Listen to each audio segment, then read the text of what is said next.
Hi, my name is Prince Josh L. Daclis. I am a registered psychometrician and I'm connected with the Social Sciences Department under the College of Arts and Sciences, and I will be your lecturer for today. So please be reminded that in every lessons there will be activities and you need to submit it in the Nstp course in Canvas. So for the mode of submission naman students, please help your teacher by not submitting it via file upload since it will be taxing and difficult on their part to download it and check it one by one. Instead, it's better to copy, if it's an essay, to copy it and paste it via text entry or paper entry. Pag ito na may artwork or anything na ginawa niya sa Canva, you can take a picture of it, you can screenshot it, or even render it. It will depend on you, okay? So, in addition to this one, I will be closing my camera so that you can focus in our lesson, as well as for me to not have some net issues para smooth po yung discussion. Kasi pag nagkaroon ng internet fluctuation, nagalag po siya. And allow me to speak in vernacular, may it be in English or Tagalog, so that I can explain the lessons thoroughly. No worries, I will share my handouts to you. So let's start, shall we? My topic for today is all about self and Filipino society. So the objectives of this module is at the end of this one, you are expected to improve awareness in knowing oneself and imbibe the spirit of patriotism and nationalism together with good citizenship values and leadership. Also, to perform various activities that instill patriotism, nationalism, and good citizenship values and leadership for them to live by, and to live by the spirit of nationalism, patriotism, good citizenship values of being makadiyos, makakalikasan, makatao at makabayan, and a good sense of leadership. So, the organization of this module, student, heto yung pag-uusapan natin. We have lesson 1, the nature of the self. We have lesson 2, values development. Lesson 3, nationalism and patriotism. And lesson 4, good citizenship. So, 4 po na lesson yung pag-uusapan natin. Iisa-isahin natin per lesson. Okay? So, the content of our lesson 1, which is the nature of the self, we're going to revolve around the question, who am I? And then next, we will going to discuss aspect of self, and then self-awareness, and how we will going to cultivate self-awareness. So students, meron tayong activity dito before we dive into our lesson. So our first activity is entitled Nosy ba ako? So Nosy, binaliktad lang po siya na sino.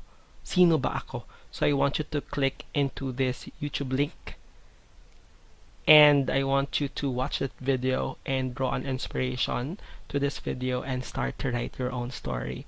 It's a story about yourself, okay?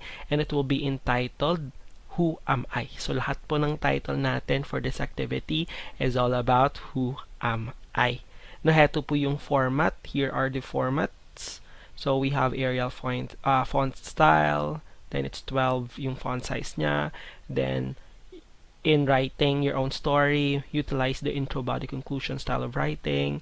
The maximum words will be 200, the minimum words will be 100 in a legal size, normal margin, and portrait.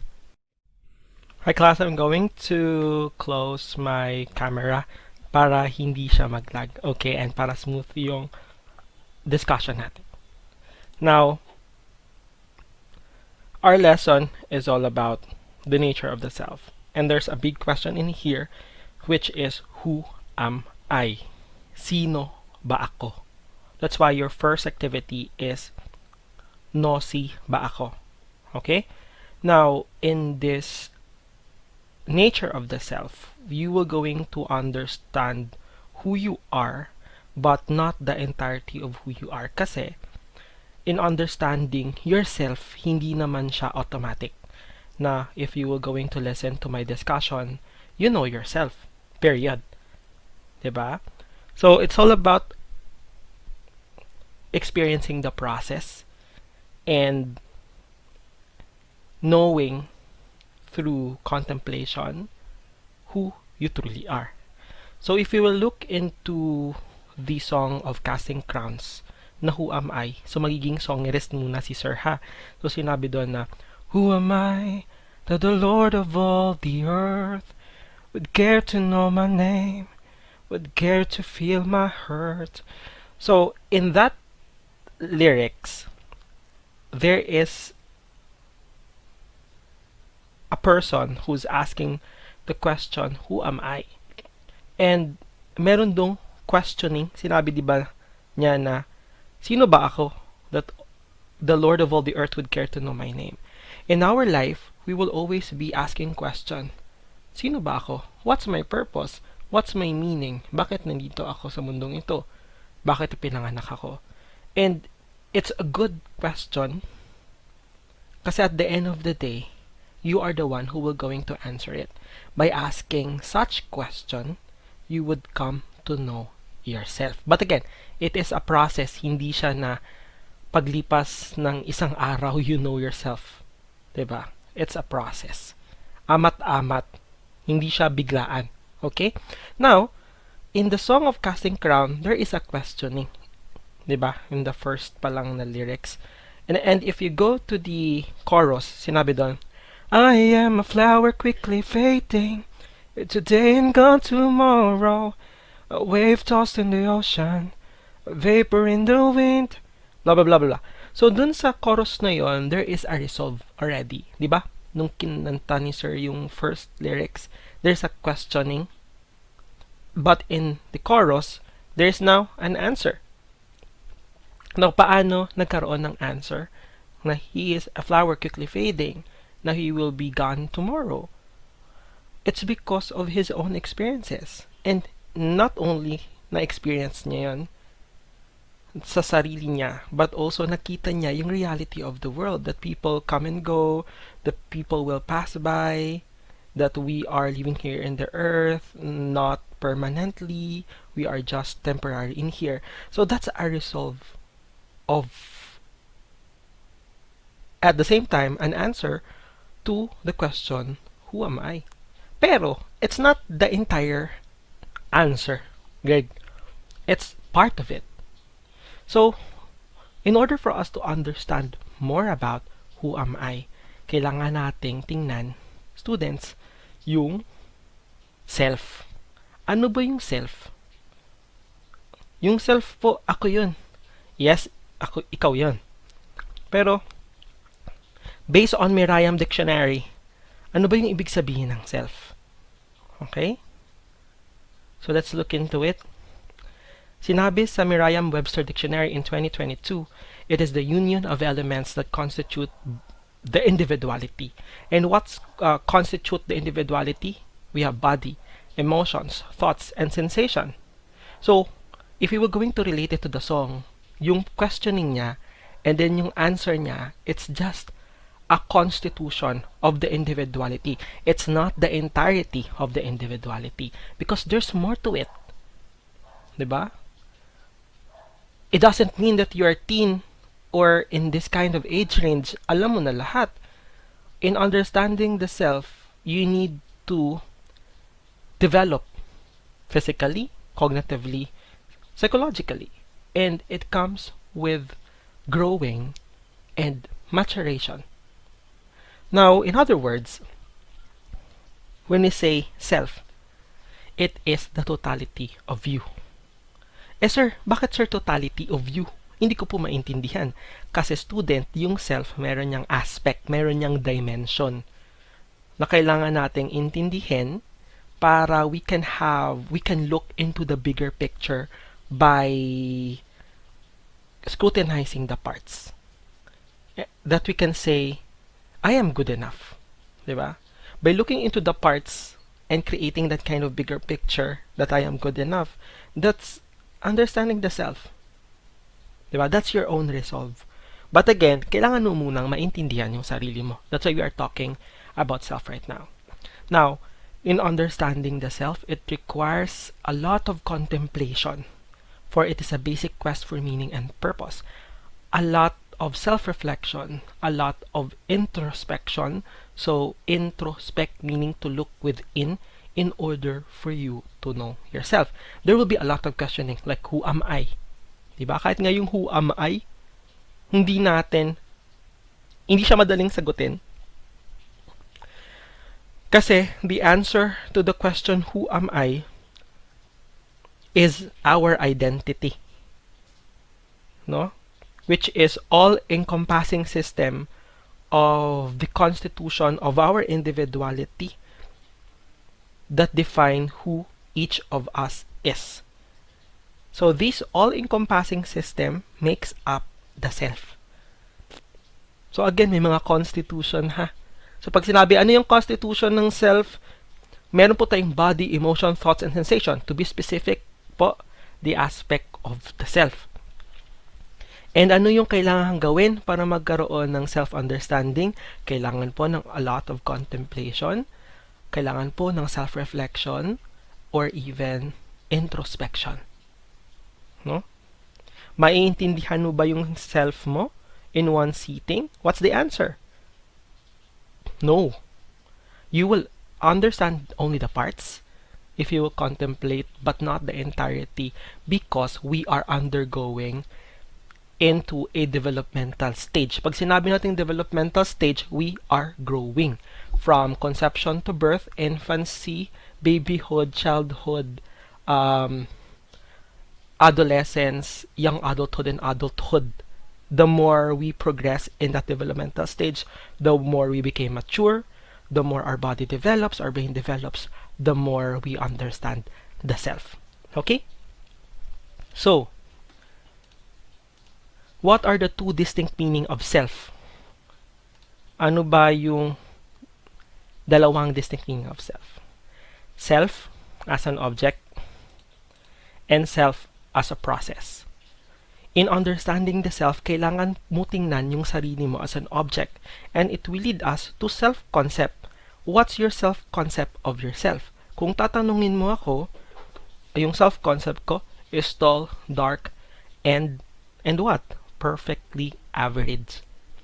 In social psychology, there's no such thing as beautiful. There's no such thing as ugly. But there is such thing as perfectly average. That's why when someone will ask you, maganda ba ako?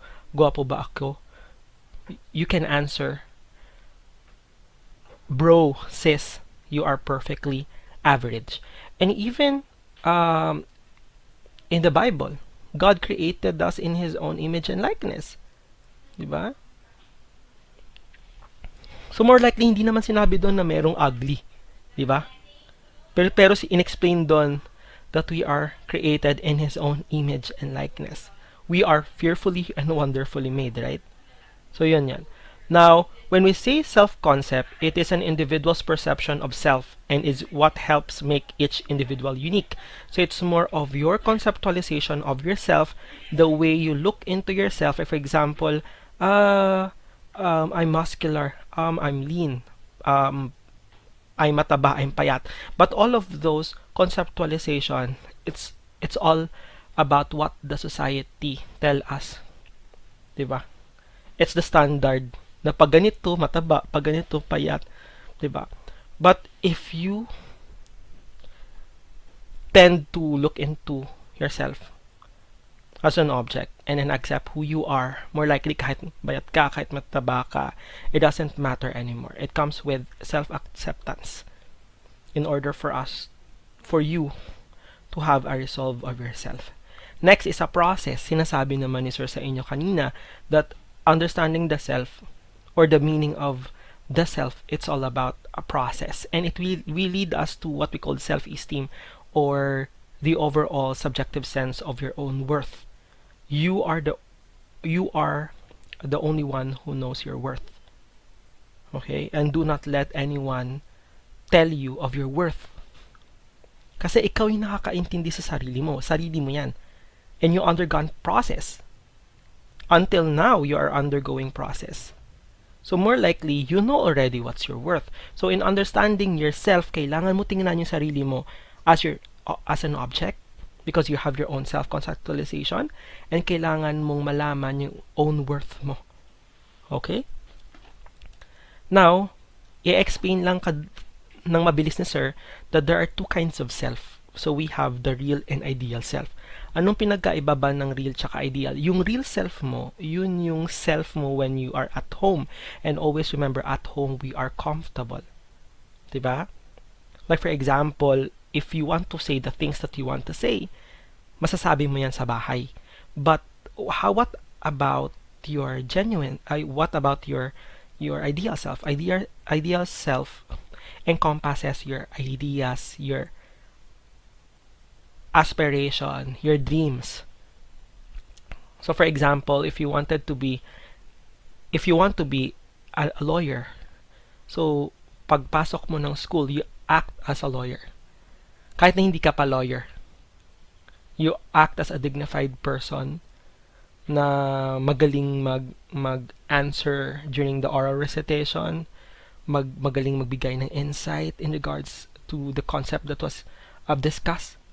So you act upon it, and that's your ideal self, no? And we sometimes put a mask. Again, we have different personality. Understanding personality is kind of challenging, but it comes along the way in understanding the self. And personality comes from the word persona, meaning mask. So in the Roman time, they are wearing mask when they are performing. So being said, if you're going to relate it to the self, yung sa bahay is your real self or your genuine self. Pag lumabas ka ng bahay, pag pumunta ka ng church, you put a mask. So the mask, it doesn't mean that you have your alter ego. No. It only means that you are modifying, or what's the term? You are limiting. Okay? Limiting your personality. Like for example, you are saying things inside your house na hindi pwedeng sabihin sa labas, 'di ba? Because you're comfortable. Pero pagpunta ng church, syempre you limit yourself. You put your mask. You act depend on the norms of the church.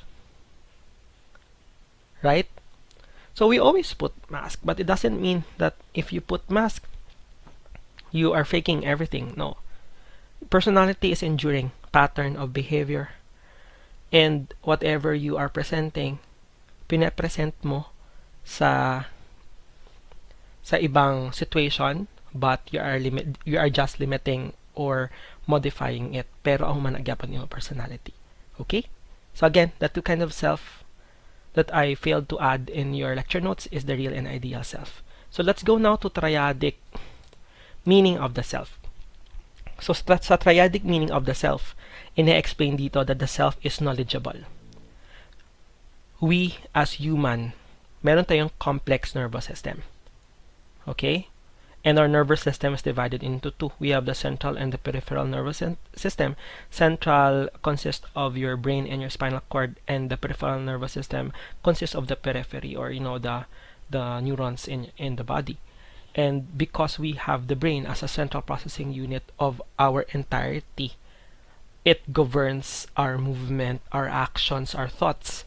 And always remember, in the developmental process, yung maturation kasi will peak at the age of 18 for female, and then 20 to 21 for males. And there will be different books that will going to give us another age, but that's the stable age that I can give you. Now, what I'm trying to say, maturation comes from the development of the brain, the complete development of the brain. The first part of the brain that tends to develop is the limbic system, diba? And it seats emotion together with your hypothalamus. Now, as you grow, your cortex is still developing, your cerebral cortex, or your cerebrum, and there will be part of your cerebral cortex which is responsible for executive functioning, decision-making skills, creativity, that will tend to develop in that peak age. No? Once it will develop, you will gain a lot of skills that you can use in order to understand yourself. Your brain will going to give functions in order for you to think thoroughly, to think not only rationally but also abstractly, so sort of like that. And since we have a brain, all the cognitive functions that I've mentioned, such as your perception, your memory, um, the organization of knowledge, your thinking, your language acquisition, and uh, learning language, it encompasses human intelligence. Lahat ng cognitive functioning, it will lead to human intelligence. Since we have intelligence, we are knowledgeable. So when we say the self as knowledgeable, we are consciously aware of our own capabilities, such as our strengths and weaknesses, our character, our feelings, our emotions, or even our motivation, diba? And this will lead to self-understanding. And the extension of your intelligence is wisdom, and even the application of your knowledge is wisdom. And when you apply the knowledge that you acquire, there will be liberation or a breakthrough in terms of understanding the self kasi na-apply mo na. Hindi lang siya puro concept, na-apply mo na siya sa totoong buhay. The next meaning of the self as a form of the triad is, like sinabi natin triadic, tatlo, social being. The self is a social being. We are able to relate to people, build relationship and connection, and even communicate with them empathically.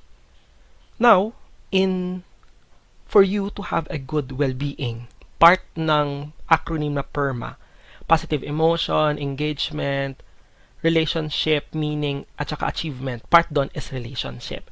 Para maging good yung well-being mo. Okay? Kailangan mong mag-build ng relationship. Okay? And the building of relationship should be positive.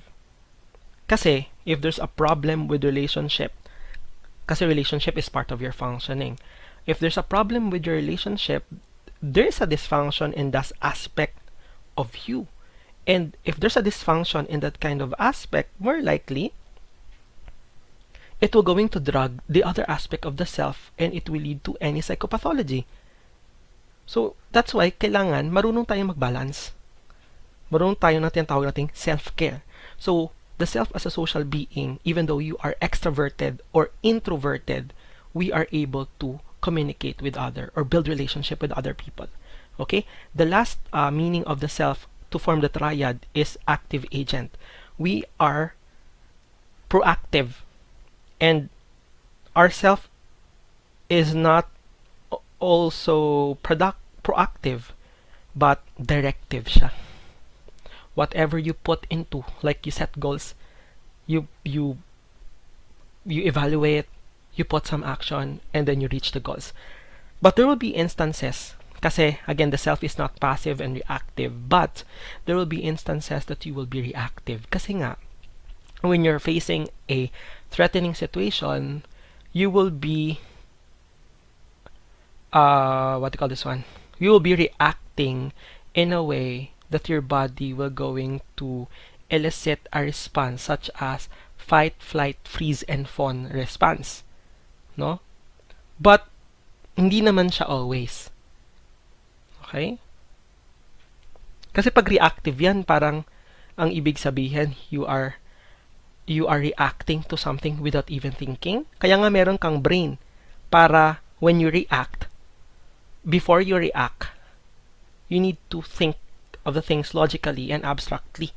Kaya nga pag galit ka, kailangan mong breathe or mag-pause and process bakit ka nagalit para hindi siya humantong sa more extreme explosion of your anger. No? So again, active agent tayo because we are able to appraise our environment. When we say appraise, to evaluate what's happening around us, initiate a change, and even take action and integrate experience to the self. When you integrate experience to yourself, more likely, little by little, you will be able to patch things up and for you to have the totality of yourself. Okay? So again, yung triadic meaning of the self, we're going to center that the self is knowledgeable or consciously aware of what's happening to the self and to the environment. Next, that we are social being, and then we are active agent. Always remember, you cannot understand other people if you will not going to understand yourself first. You cannot care for other people if you will not care for yourself. So start understanding yourself now. You need to be intentional. Otherwise, kahit na tinakal natin dito, but you're not intentional to understand yourself, you will not understand yourself. Okay? Eh sir, alam ko naman na magaling ako sa art. Yun lang yung alam mo. But what's more to you? But what's more to you knowing art? Malay mo, there's more to it that you didn't know. Or you do not know. So let's go now to the two sources in understanding the self. Para maintindihan yung sarili, kailangan natin ng philosophy tsaka science. Parang this one is a sort of dialectic process. When I say dialectic process, your philosophy will going to act as a thesis, and then your science will be your antithesis that will going to disagree your philosophy. Parang it's more of developmental process na it will lead to an integration, and that integration will act as another issue. Then there will be an antithesis to counter that kind of issue, and then there will be integration, and so on and so forth. So philosophy, in order for you to understand yourself, if you look into this kind of perspective philosophically, they use reasoning, logical reasoning, and contemplation. A lot of contemplation, such as when you're asking yourself, who am I? In facing adversity, sino ako? Why I'm existing? Bakit ako nakaka-experience ng ganito? And you are the one who is going to answer it by asking your own existence, by associating it with your own upbringing, and whatsoever.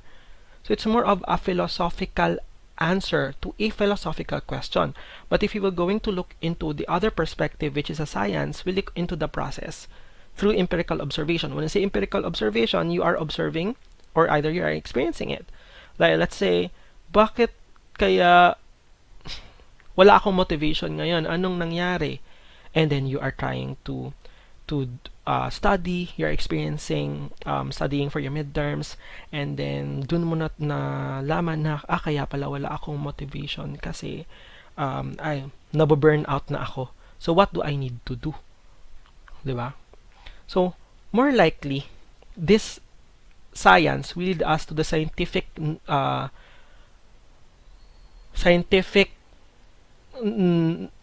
ways of knowing.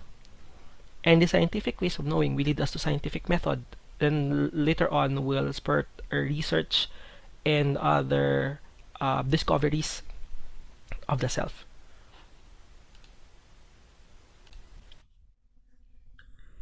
But students, if you look into different perspective, and if you want to choose what source of what source you will use in understanding the self, it's okay.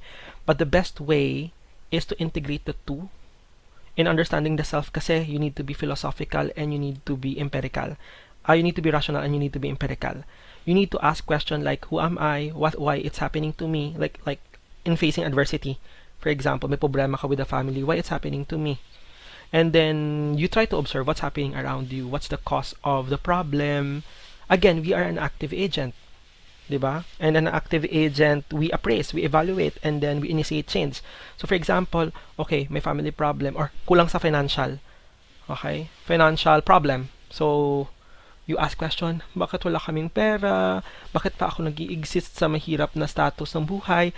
And then you try to answer by evaluating it around you, and you try to initiate change, such as since ganun yung buhay, I want to strive hard, I will study more, or I will work while studying.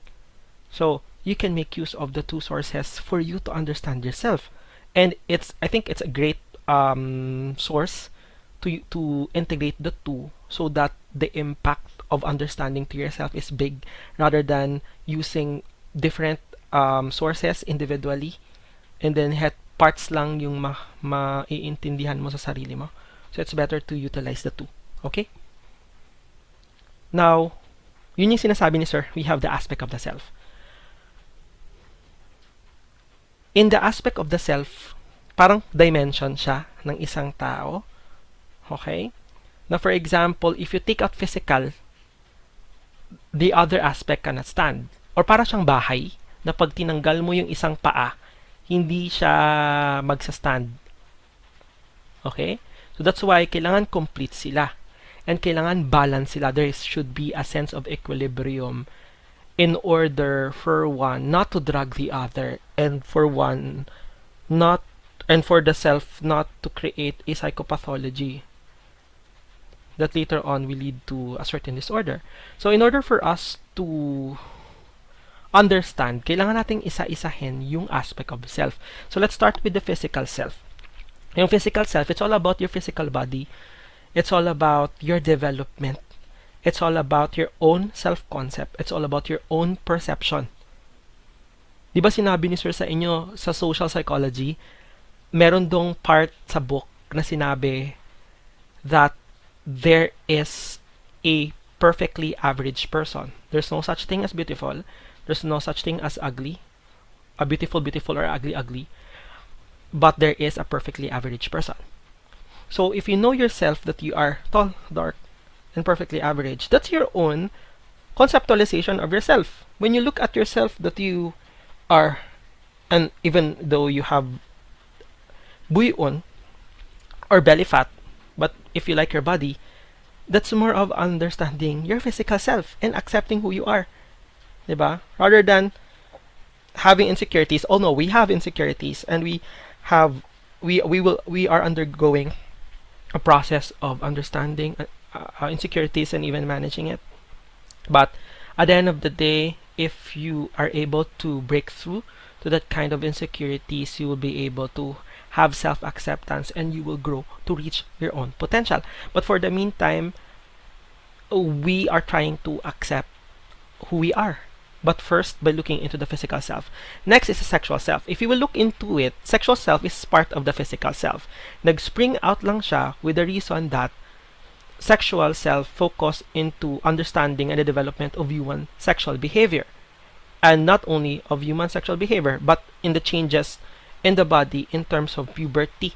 Like when we were a kid, we don't have any hair in our body. But once we grow up and reach puberty, meron ng mga changes like for girls, for boys, widening of shoulders, for girls, narrowing of hips and whatsoever. Okay? So, ang ibig sabihin ni Sir, they are a stand-alone aspect of self, but they are overlapping because, diba, sexual self, part of it is part of the physical self. Pero if you look into it individually, sexual self pertains to the development of human sexual behavior and all about the reproductive system.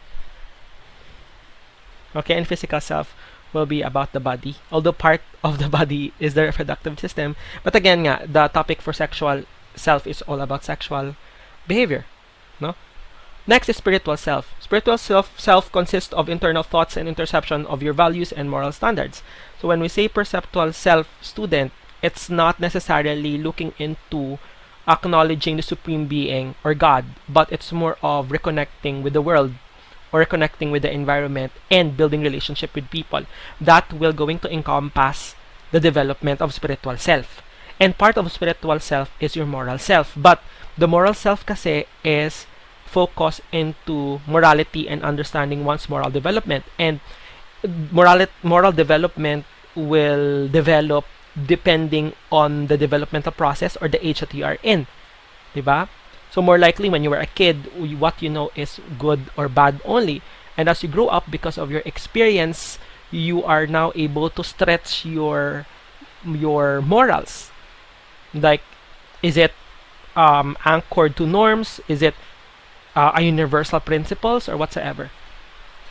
Social self, on the other hand, consists of interactions and relationships with other people. So it is part of yourself that interact with people. And it is necessary because no man is an island.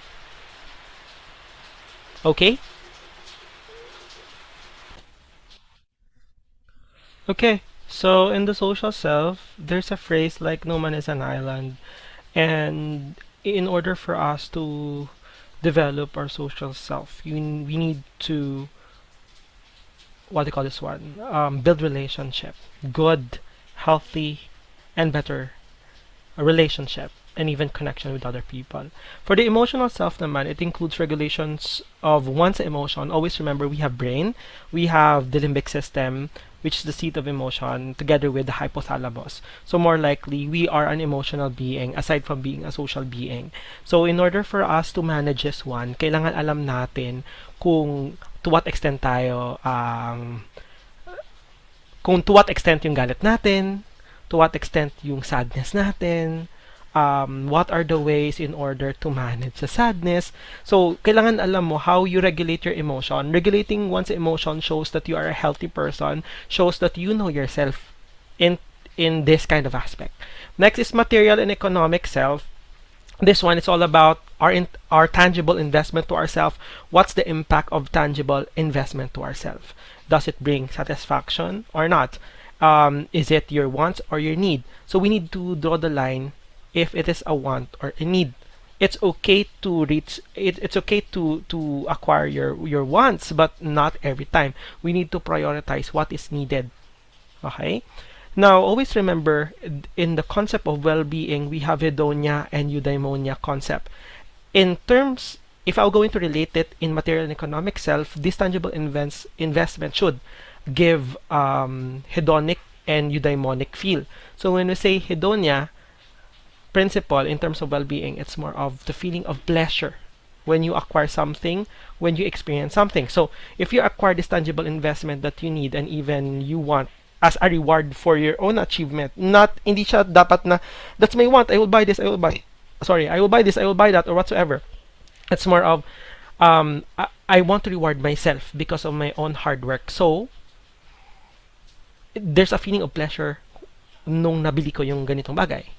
That's a hedonia or hedonic feel. When I say eudaimonia or eudaimonic feel, it's more of the feeling good that is brought about by the tangible investment. Now, always remember, our life is not governed by only tangible investment. It can really help us understand ourselves, but more likely we need to look into external and internal influences. And part of the external influences are the tangible investments. Okay? But dapat hindi entirety material or economic yung magiging at peak. Kailangan balance lang siya together with the aspect of the self. Next is political self. Sa political self naman, it includes understanding of Filipino markers. And when we say Filipino markers, these are the things that shapes our belief system, our political view, and for us to engage in an active form of citizenship. That's why in voting, for example, why we vote such candidate, no? Aside from the word of mouth, aside from what do you call this one, the concept of primacy effect, or the concept of kung sino yung matunog, kung sino yung sikat. But there will be time that if a voter is wise, he or she will going to choose his political candidate with the reason that the advocacy or the value system of that candidate is in synchronized with his or her own value system. Okay? And sometimes it's not necessarily governed by the synchronicity. We need to take into consideration external factors such as your upbringing, how about your about the political perspective of your family. But at the end of the day, it's the political self. It's not only leaning toward what is political or the governmental issues, but it's more of how you will govern yourself in general. Now, the last one in here is the digital and technological self. So this one is an expressed self in social media leading to self-presentation. And all of people and persons, not only in the Philippines but in other country, have a social media as their platform to channel their opinions, to channel what they feel. But sometimes, in the concept of real and ideal self, mas nangingibabaw ngayon yung ideal in the social media. Okay? In some of studies, there will be, in some of the studies, they found out that they use social media as a platform, as a channel of their own emotion. And sometimes, due to over-romanticizing the things that social media can do, mas nagiging leaning toward the ideal self na ngayon yung mga tao, but in reality what they are portraying in social media is far different from who they are in reality, no, which is really true. But in order for you to exercise to have a healthy digital or technological self, learn how to have a congruent sense of self, no, do you know how to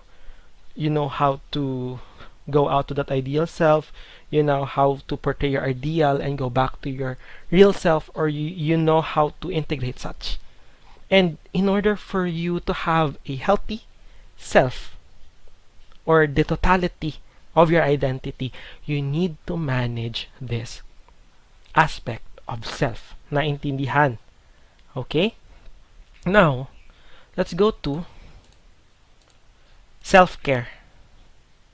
No?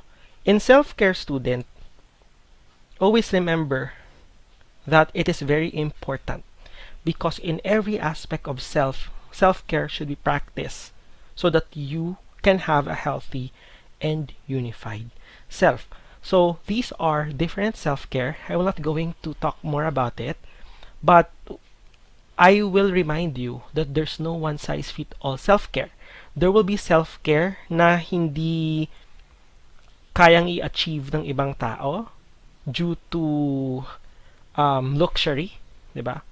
Merong ibang self-care na hindi kayang gawin with the reason na time constraint or the schedule. So hindi siya pareha sa iba. But I will going to teach you a basic self-care that is general to all. So we have what we call the RED. It is an acronym, RED. RED. R stands for rest or relaxation, E stands for exercise, and D stands for diet. In order for you to take care of yourself first before taking care of others, and understanding yourself first before understanding others, you need to start with the rest. First letter is R, rest or relaxation. It doesn't mean when you say rest, matulog. Okay? It's good to sleep 8 hours a day, but from time to time, you need to have your own relaxation channel, like going to mall, rewarding yourself, or playing mobile games, but hindi na magiging dysfunctional ka na. It's okay to play mobile games, ha? Pero pag for example, you need to do chores or you need to study, tapos hindi ka na nakapag-study or nakapag-do chores because you always play games, nagiging dysfunctional ka lang, and it's not really good. If you are aware na nagiging dysfunctional ka na, it will spurt self-discovery, no? It will going to signify that you are utilizing self-awareness as a tool for effectiveness, diba? So next, E. E is exercise. Kailangan din naman nating mag-exercise because there will be times that we will feel stress. We will feel what they call this one. We will feel stress. We will feel exhausted or burnout maybe, or we are in the verge of burnout. So what do we need to do? Exercise, any forms. Diba we have movement meditation, or we walked, just walk or do breathing exercise in order to release what they call this one, stress hormones, and change it with serotonin, oxytocin, or even endorphins. The last will be diet. Importante talaga na kumain ng healthy foods, no? Aanhin mo yung rest, relaxation, yung exercise if hindi ka kumakain ng tama. So always go back to what we've learned during our elementary years. We have your grow, and glow, or eating or eating healthy foods, or managing your diet in order for you to be healthy. Because always remember, a healthy body has a healthy mind. Okay? And more likely, if the entirety of your aspect of the self is healthy, it will lead to you understanding the totality of yourself. Okay? Now, the answer to your I am, which is your identity, it will lead to self-awareness. So the answer, like for example, I am completely enough. I am fully alive. I am safe from harm. I am connected to all. I am love. I am unique individual. I am perfectly average. It will lead you to self-awareness. And let's talk about what self-awareness is. When we say self-awareness, it's the first component of self-concept to emerge. In order for you to have the conceptualization of yourself as an object, like saying that I am tall, dark, and perfectly average, kailangan aware ka. Paano mo malalaman that you are tall, that you are dark, that you are perfectly average if you're not aware of that one? So, it's the first component of self-concept. Kailangan self-aware ka na. And the next is, it is woven into the fabric of who you are. It is part of you. Hindi siya mananakaw. Yung pagiging hardworking mo, yung pagiging matalino mo, hindi siya mananakaw ng iba. No one can take that one. Okay? Yung skills mo, hindi siya mananakaw. And in a psychological state, it's more of using attention. Okay? In which the self, parang meron siyang spotlight.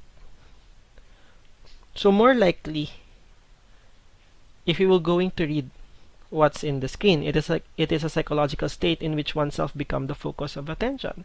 So since psychologically, we are talking about focusing of attention, and attention is a function of the brain. So more likely, brain is associated with the mind. So that's why psychologically siya explained that oneself become the focus of attention. When you are introspecting or contemplating, you are focusing to yourself. You have your attention.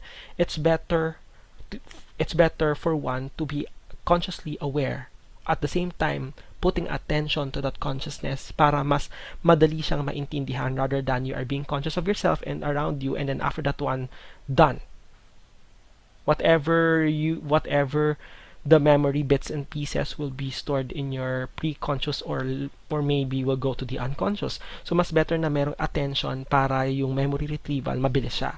So, and if someone will going to ask you who you are, mas mabilis yung response mo. It's because you have your attention every time you are doing contemplation.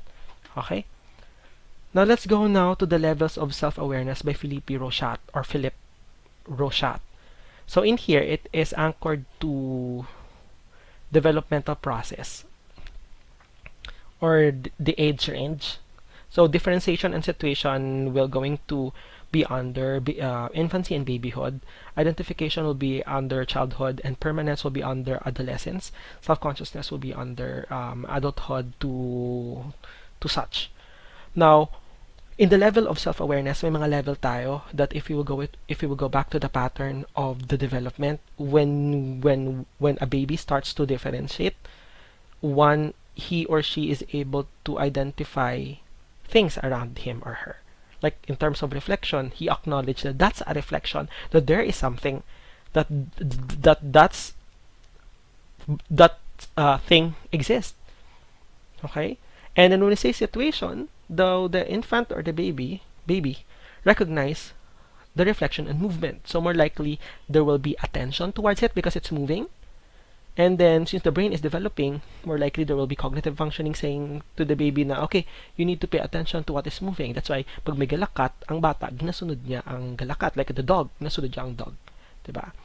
But what's the breakthrough is identification. In childhood, the child now recognize that this is me. So if you will pattern it to understanding the self, for the differentiation of situation as a level of self-awareness, hindi pa konti na iintindihan ng bata yung sarili niya. Number one, because nga of cognitive development, yung brain, it's not fully developed, right? It's still developing. Second, wala pa siyang experiences sa world.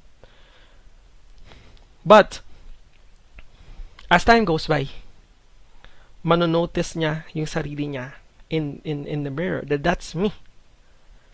Na yung nakikita niya sa paligid, that's an elephant toy. That's a book. Diba? That's what we call identification. And yung self-awareness kasi, no, as a level, nagiging aware kita due to our maturation, the maturation of the brain. Okay, babalik tayo sa concept ng brain. At the same time, it's not always biological, ha? There will be psychosocial factors such as your interaction with people, your experiences. That's what we call psychosocial, and how it influences you as an individual. So we always take note of the nature versus nurture concept, and it was already resolved that both nature and nurture impact the self. The last two is permanence. So permanence naman, the moment that the child recognizes that's me, permanence will be during the process of saying that that's me. There will be a lot of questioning. Kasi nga, and Erik Erikson stages of identity versus role confusion, that's in the adolescent stage, there will be questioning that will lead to identity crisis. But the resolve there will be identity formation. So more likely that the identity formation will be the complete sense of self. In that kind of questioning, plus develop na yung brain mo, and then you experience things, everything will make sense. That this is myself, this is my skill set, this is my values, this is my belief system, this is who I am. This is me. Okay? And the last will be self-consciousness. As you grow, you're being self-conscious. No? It's more of it adapts third-person view of the self. Not only you're utilizing logical analysis in here, but also abstraction or abstract analysis in order for you to understand what's happening. Like for example, in the concept of love, pag nilagyan natin ng logical analysis, it's far different than you analyzing it in an abstract manner, because we have different definition of love in our own way. So that's self-consciousness. You have your own definition of the things that you do. Like you have your own definition of love, tapos siya meron din. You have your own definition of care, tapos sa kanya meron din. So these are the level of self-awareness that we need to understand that can help us in understanding the self. Next, what are the types of self-awareness? Napag-usapan natin yung type of self. So we have the real and ideal. For the type of self-awareness, we have the public and private self-awareness. Public self-awareness will going to tell you that people are aware of how they are appear to others. I am aware of how I appear to others. That's why we have impression management. We portray what we want other to see us. Like for example, I will portray that I am smart because I know that I am smart. So alam nila that I'm smart. That's your public self-awareness. While your private self-awareness, people become aware of some aspect of themselves privately. If I will be alone, having my me time, there will be a constant contemplation and self-discovery. And later on, like for example, I will say na kaya pala meron akong anxiety. Kasi because of what happened to me in my childhood. Diba? So ikaw lang yung nakakaalam. That's your private self-awareness. Okay? But as long as we are exposed to connecting with people, to building a relationship, we are more likely utilizing public self-awareness rather than private self-awareness. Now, let's go to 4 keys to self-awareness. In self-awareness, kailangan mo maging intentional.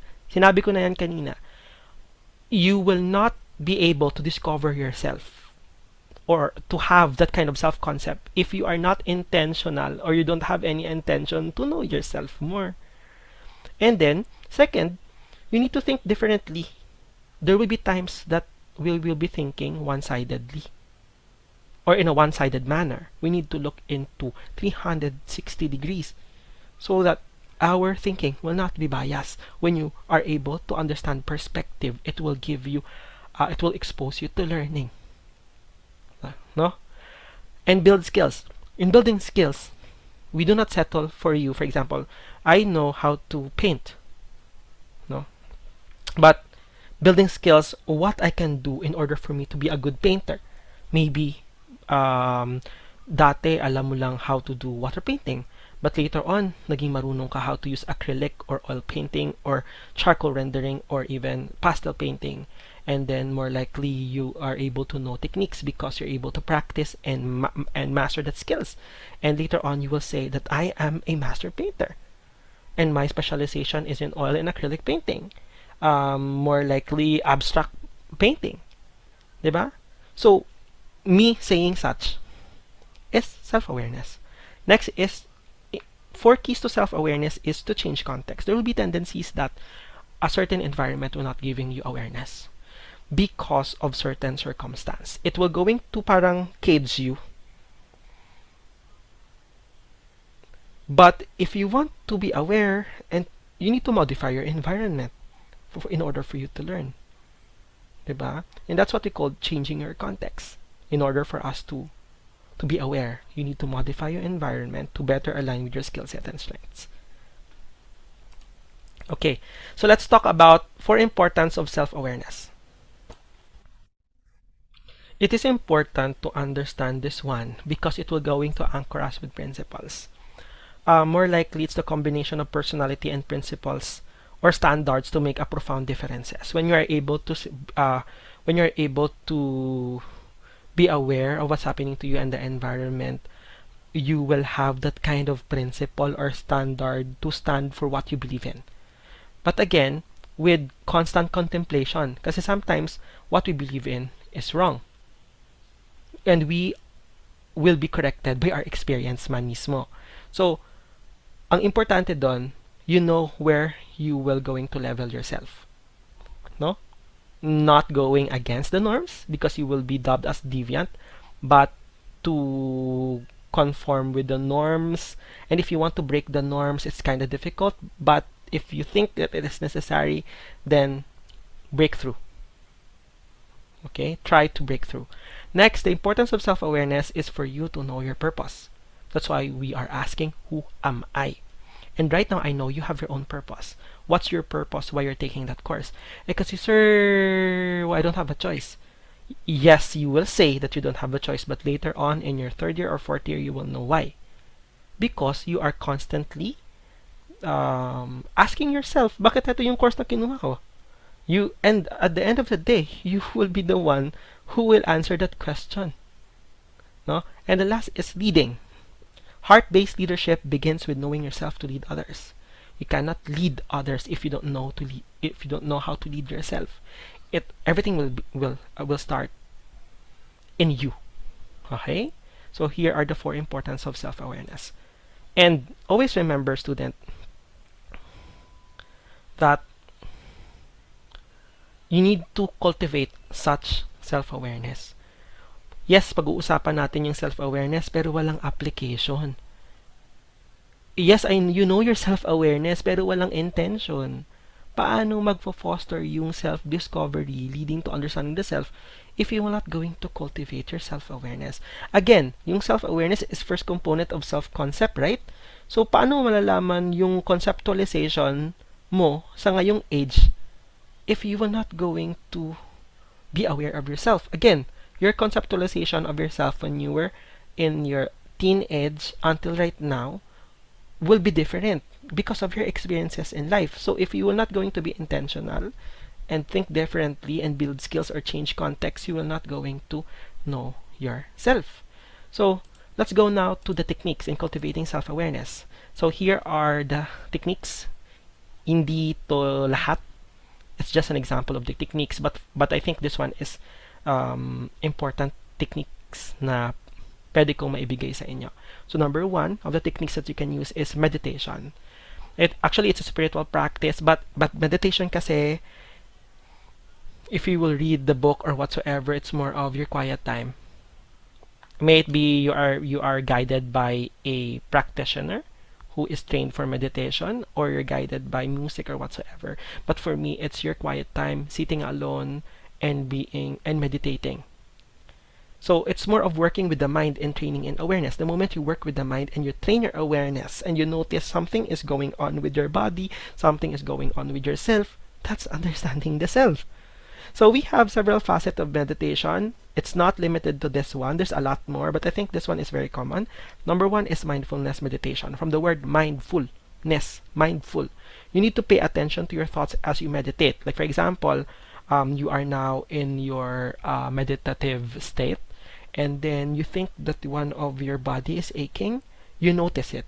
You think someone is talking or external noise, you notice it. That's being mindful. And the more you notice it, the more you notice what's happening in your body, the more you become aware. Next is spiritual meditation. It focuses on developing a deeper understanding of spiritual or religious meaning and connection. It's more of fostering your relationship with God, fostering your relationship with the Supreme Being, reconnecting with nature, or fostering your interaction interpersonally with intrapersonally with Supreme Being or with someone. And spiritual meditation example for this one is your me time or your quiet time with God. No? Next is movement meditation. This one, movement, active forms of meditation like your yoga, your tai chi, or even simple walking or simple breathing exercises while walking. It leads you to noticing that there's something happening in your body. Like for example, sumasakit pala yung likod mo. Bakit hindi mo siya na-notice dati pa? But when you do the meditation, na-notice mo siya. And then, na-realize mo that you have unsettled problem pala in the past. And when you resolve it, nawala yung sakit ng likod mo. Okay? So, meditation can be helpful. Next is affirmation meditation. It's more of affirming yourself while meditating to foster compassion, kindness, and acceptance. It's more of, you have your own quiet time, guided with example music or anyone, and then you affirm yourself. For example, if I will be the one meditating, I will say inside my mind, I am good enough, I am perfectly average, I am beautiful no matter what they say, words can't bring me down, something like that one. And that's affirmation meditation. Another one, if you write, if you love to write, you can make use of journaling. It's a practice of self-reflection. And then when you write, diba, you need to write what you notice to yourself. And then you review it. When you review it, there will be self-discovery. Okay? And then, sa journaling, hindi siya araw-araw na review mo. You can review it during the weekend. Example, every time you woke up, nag-journal ka. Like, what did you notice pagising mo? How about your dreams? How about your, ang nangyari sa'yo the past days? So, you write it, and then you review it over the weekend or whatsoever, and then you will find a pattern of behavior or whatsoever, and it will lead you to self-discovery. Another one is talk therapy and positive self-talk. The difference between the two, the similarity is the talk, but the difference between the two is in talk therapy, you're seeking help. In positive self-talk, you are talking to yourself. But there's similarities because you are talking. It's either with other people or with the self. For the talk therapy, can we normalize seeking help kahit na hindi siya psychological disorder or kahit hindi siya issue in like kahit hindi siya depression or whatsoever? Can we normalize seeking help kahit na may problem ka in school, kahit na may problem ka sa jowa mo? Diba? Because the therapist can help you. Sometimes we are thinking negatively na we ruminate with that kind of thoughts, tapos hindi na tayo makatulog. So in asking for help, the therapist is going to guide you in order to change that irrational thoughts to a positive, rational thoughts. And the therapist maybe will going to help you and guide you in creating a plan. So that's a talk therapy. You work with the therapist. Next, for positive self-talk naman, it's more of talking to yourself. And it should be positive, not negative, because negative, it will not going to what do you call this one? To bring comfort, it will just bring you down. So, doing a positive self-talk by assessing and listening to yourself, or use your senses to provide you insight of your own feeling and others, is really helpful in providing self-awareness. The last in here is EQ development. For the EQ development naman, from the word emotional intelligence, it refers to a person's ability to perceive their own emotions as well as the emotions of other people. Someone with high EQ is able to effectively respond to emotions with empathy and compassion. So actually, if you want to know your EQ, kung ano siya na level, then you need to ask your counselor or the testing center of CPU for testing of your EQ. And dun mo malalaman kung ano yung level ng EQ mo. And once you know about it, together with your counselor, you can work together in order to foster the development of EQ. But in a daily basis, if you practice empathy and compassion towards other people, more likely your EQ will develop. EQ kasi will develop across time when you experience life. Diba? So all of these are just several techniques that I think is important or are important in understanding the self. So it's very true that one should cultivate self-awareness in order for one to reach their own potential. In Maslow's hierarchy of needs kasi, we are we are constantly satisfying our needs. And the last that we need to satisfy is self-actualization. When you are satisfied with yourself, more likely you will reach that one. Okay? Which is self-actualization, or what we call growth.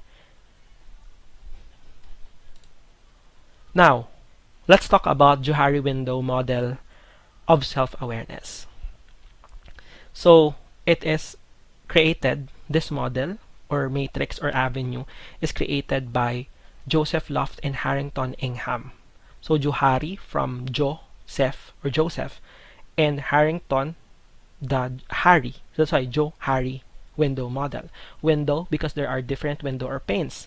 There are 4 window or panes, and your self-awareness is divided into 4 window or panes. So again, it is a 2x2 matrix model or avenue of self-awareness and interpersonal awareness, and a useful tool for improving self-awareness, and through it, our abilities to understand and work well with others. So the premise of this Johari window model is we are shaped by how we see ourselves and how other persons see us. So in order for you to know yourself, hindi lang pwede na self lang. You will going to understand yourself. More of self-centered understanding. Kaya nga meron tayong dalawang klase ng self-awareness, di ba? Public and private. Kasi kailangan din natin yung ibang tao for us to be aware. What's their evaluation in regards to our personality, in regards to our behavior. So once they give their feedback to that kind of evaluation, we can learn from it. So that's why yung premise na we are shaped by how we see ourselves and how other persons see us is the core of Johari window model. So what is the goal now? To capture one's thoughts on how they are and to get feedback for others on how they are perceived. Now, through reflection and constant contemplation, one could get an insight about his or herself. Now, let's talk about the 4 quadrants or panes of Johari window. So again, self-awareness is divided into 4. So we have your open self, blind self, hidden self, and unknown self. Now, in open self, or what we call open area, or free area, or public area, these are the things that are known by self and others. So, for example, if I were going to evaluate myself, ano kaya yung alam ko na trait or personality na alam ko at saka alam ng mga friends ko? Siguro yung pagiging extroverted ko, kasi machika si sir. Second is yung pagiging anxious ko. Do you know that I'm anxious? Okay. So in order for you to know that they know it, you consolidate, you ask, friend, alam mo ba na I'm anxious? Friend, alam mo ba na I'm extroverted? Okay? Para mas genuine yung answer. Okay? So both of you should work together. And through consolidation, you should confirm if one knows this kind of trait or personality or whatsoever. Next is the blind self, or what we call blind area or blind spot. So these are the window that is known by others but unknown by self. So, sino yung susulat nito? If you're going to create your Johari window model, ang susulat nito is yung kaibigan mo. Okay? So, heto yung window na hindi mo alam. Diba? And then later on, if you will read it, hala, naman muni. Like for example, someone told me that I'm suplado. And then, ko lang, bait-bait ko naman, pero bakit suplado? I know I'm strict, pero suplado. It's because siguro during, when I'm crossing the corridor, wala giman ko gapanapa with the reason that I'm anxious. So, it's new to me that someone is saying suplado. I mean, it's in the past.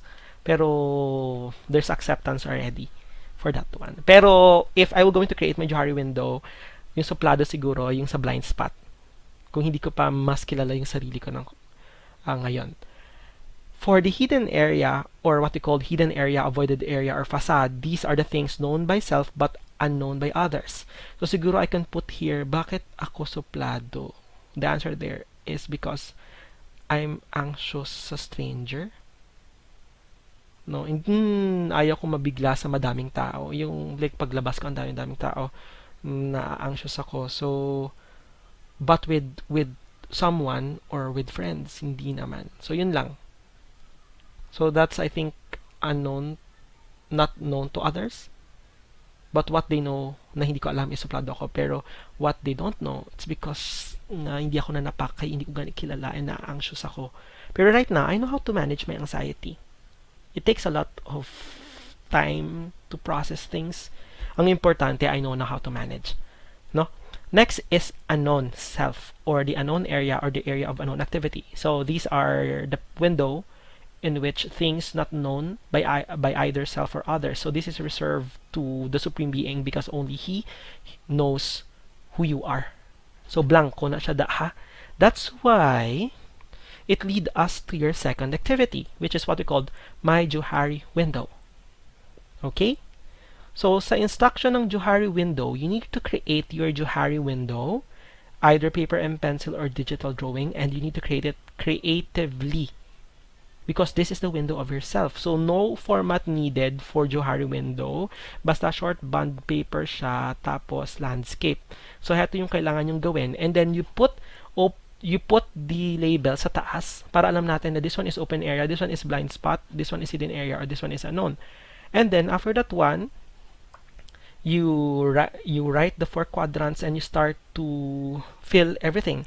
The more, the better. So you need to ask someone you trust, like a friend or best friend, to write in your blind self. And you need to write sa open area and hidden area. Kasi ikaw lang naman nakakaalam to. And for you to consolidate things sa open area, kailangan mo mag-ask ng close friend mo.